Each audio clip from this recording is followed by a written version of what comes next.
Welcome and thank you for joining us. My name is Jason. Today we'll be interviewing Tom Spooner from Warriors Heart. Today you want to be a part of this video if you're looking to find out what would it take to be the expert in your niche, in your industry. One of the greatest organizations in the world today within what you do and what you offer. So if you're looking for those secret tips that get you to that next level above and beyond, as well as the insider secret to finding a great partnership and leveraging off other individuals so that you can work together to achieve that common goal, then this is the video for you.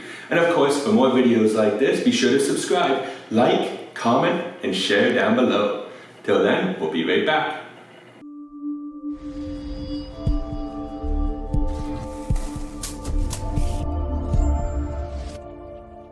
Well, thank you. Great to have you. Today we are interviewing Tom Spooner. But before we get into this, Tom, do you mind telling the audience a bit about who you are, what you've done, your background, that sort of thing? Sure. Thanks for having me, Jason. Thank you.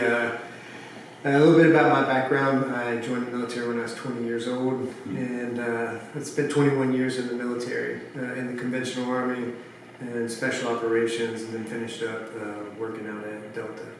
And I ended up doing 40 months of combat in Iraq and Afghanistan, and I retired in 2011. Whenever I got out in 2011, didn't really want to learn anything new, so I just continued on with what I knew well, which was pistol, carbine, sniper rifles, CQBs. But the thing that I did have to learn was how to run a business. And so I stayed in the tactical world for a while, for about 6 years, and I taught mainly law enforcement, some military, but mainly law enforcement. After that, I had an opportunity come along to partner up with Josh and Lisa Gladden, and we came up with Warriors Heart. Been with Warriors Heart for pretty solid 4.5 years now, and that's my passion that I enjoy doing. Thank you. And when you say military, that was the U.S. military, correct? Yes. Yeah, for those Canadian folks that are watching, not clarify. And you also mentioned Warriors Heart. Now, what the audience may not know, Warriors Heart was recently, they just did their joint accreditation. The #1 Warriors treatment center in the world today, correct? That is correct. And they were also awarded as for joint accreditation. They were considered the 1% of the top 1%. That is. Yeah, so an amazing organization that helps warriors all around North America, if I remember correctly. Yep. I was curious because first off, thank you for joining me. And when we ran into each other, I made sure I knew I had to take this opportunity. What would, being your background and the success of Warriors Heart, the top 1 of 500 companies in the world, in North America or in the States this year and last year, I believe, along with all the other credentials that come with this organization, what would be a piece of advice or insight that you would share with another business owner or business professional? For me, the greatest piece of advice would be to pick your partners. Take extra time in picking your partners, and not just picking the right partner, but making sure you're aligned with that partner. Because I had several partnerships that didn't work out, and it was not because one was good or one was bad, but we weren't really clear on the end goals and the alignment and our way of life and decision making and all of that stuff. So it was that would be one of the biggest piece of advice that I would have, is really take your time and work with people that you want to work with, and that are qualified and going in the same direction as you. No amount of money, no amount of any good stuff that's going to overcome two partners if one's going one direction, one's going the other. That's a really good point. I remember a saying I was once told is the two most important decisions I make in life is who I marry and who I get into business with. Yeah. What is it? And you said you've had a lot of bad partnerships that didn't quite work out, and then obviously this partnership has worked incredibly well. What was the difference between the two? The main difference that I found was that your personal goals and values and the company's goals and values have to be very, very similar. Not completely, they can't be completely aligned because one's business, one's personal, but they have to be on the same path, heading in the same direction. Excellent. And how is it that your partnership with, say, for example, Josh came along? How did you know? What was the signs, or was there any clear indicators that that relationship or that friendship or that business partnership would just connect the way it has? Well, both of us super experienced, in partnerships, and so both good and bad, and so we had that initial connection, as far as just like, wow, I'd really be interested in working with this guy, and he had the same towards me. But being experienced, we knew that well, that's great, that's a good beginning, that has to be there.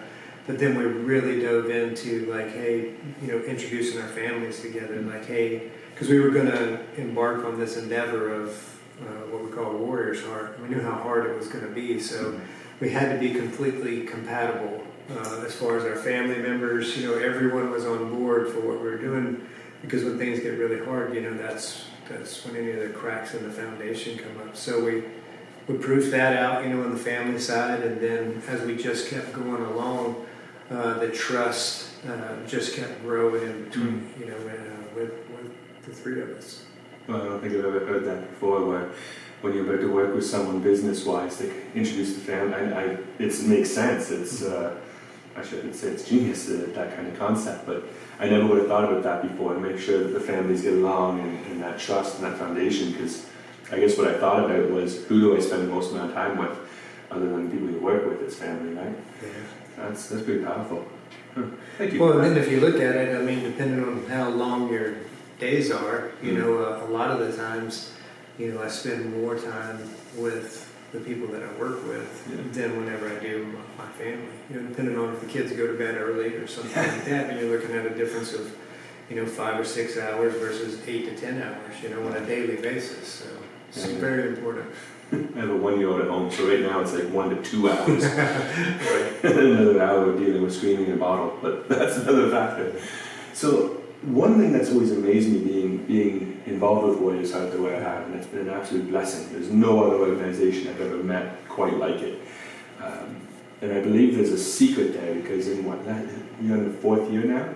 Yeah, we're working on our 4th year. April will make 4 years that we've been licensed. And I know from an outside looking in, you'd think this organization's been around for 20, 30, 40 years, with the amount of processes you have in place, the culture, the people you have on board, and just even the size of the growth, like the speed you're going. Is there a secret there? Or what would you say was the underlying way to bring all that together in such a quick period of time? Yeah, decades of experience.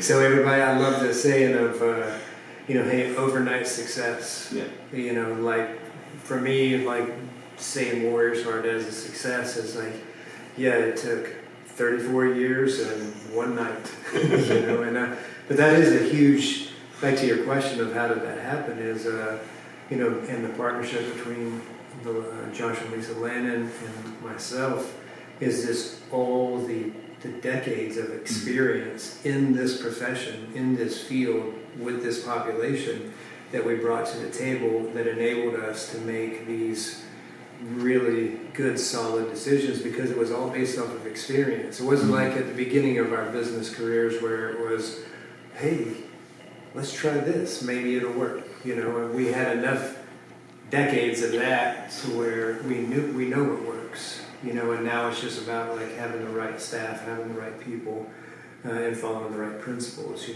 get it going.